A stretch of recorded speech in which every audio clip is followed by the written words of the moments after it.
मध्य भारत की धरती पर फैला एक विशाल साम्राज्य गोंडवाना।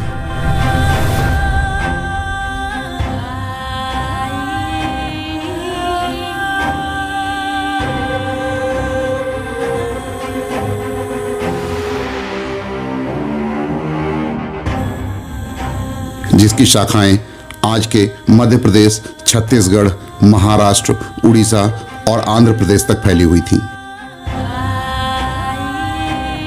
9वीं और 10वीं शताब्दी में जब कलचुरी और चालुक्य वंशों की शक्तियां कमजोर पड़ती गईं, साथ ही भारत के सीमांत राज्यों में मुस्लिम आक्रांताओं के हमले होने लगे।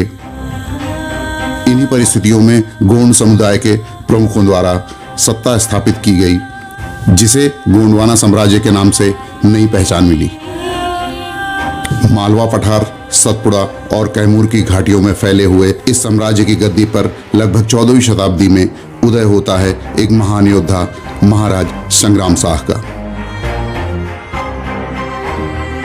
जिनके शौर्य, वीरता और बुद्धिमत्ता से पूरे गोंडवाना क्षेत्र को संगठित किया जाता है। महाराज संग्राम शाह के कालखंड में ही भारत के एक विशाल भूभाग पर गोंडवाना साम्राज्य का परचम लहराने लगा। इस साम्राज्य के अगले शासक हुए महाराज संग्राम शाह के पुत्र दलपत शाह, जिनका विवाह कालिंजर के चंदेल शासक महाराज कीर्तिवर्मन के पुत्री से हुआ, जिन्हें इतिहास महान वीरांगना रानी दुर्गावती के नाम से जानता है। महाराज दलपत शाह के कालखंड तक इस साम्राज्य की राजधानी हुआ करता था सिंगौरगढ़। बीमारी के कारण महाराज दलपत शाह के असामयिक निधन के कारण रानी दुर्गावती को शासन सत्ता को अपने हाथ में लेना पड़ा। दिल्ली के गद्दी पर बैठा मुगल बादशाह अकबर को सभी परिस्थितियों की जानकारी होते ही उसकी गिद्ध दृष्टि रानी और उनके साम्राज्य पर पड़ने की शुरुआत हुई, क्योंकि गोंडवाना साम्राज्य की ख्याति, सुख, समृद्धि और व्यापार इस कालखंड में अपने चरम पर हुआ करता था। रानी द्वारा सभी परिस्थितियों को भांपते हुए राजधानी को सिंगौरगढ़ से चौरागढ़ स्थानांतरित किया जाता है।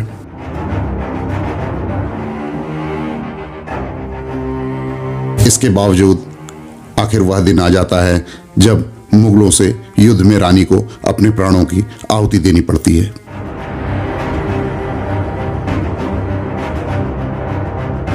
समय बीतता गया और 16वीं शताब्दी के मध्य तक इस साम्राज्य की सीमाएं काफी हद तक सिमट चुकी थीं और इस दौरान राज सिंहासन पर विराजमान थे महाराज हृदय शाह।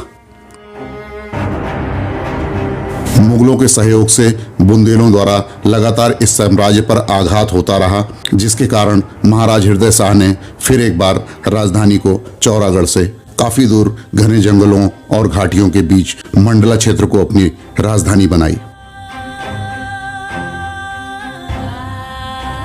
ताकि आक्रमणकारियों का इस स्थान तक पहुंचना आसान न रहे।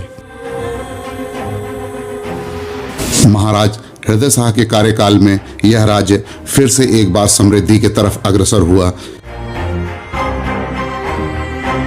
जिसमें कला, साहित्य और संस्कृति के संरक्षण को पहली प्राथमिकता दी गई। महाराज हृदय शाह के कार्यकाल में इस राज्य को पुनः एक बार नया जीवन और नई समृद्धि की प्राप्ति हुई और आमजनों के बीच महाराज की छवि एक महान न्यायप्रिय और प्रजापालक राजा के तौर पे उभर कर आगे आई। पर काल के चक्र से कोई कहां बच सका है। महाराज के बाद आने वाली पीढ़ियां उस विरासत को मजबूती से कायम रखने में असमर्थ रहीं और धीरे धीरे शताब्दियों पुराना एक शांति प्रिय और समृद्ध साम्राज्य इतिहास के पन्नों में गुम होता चला गया।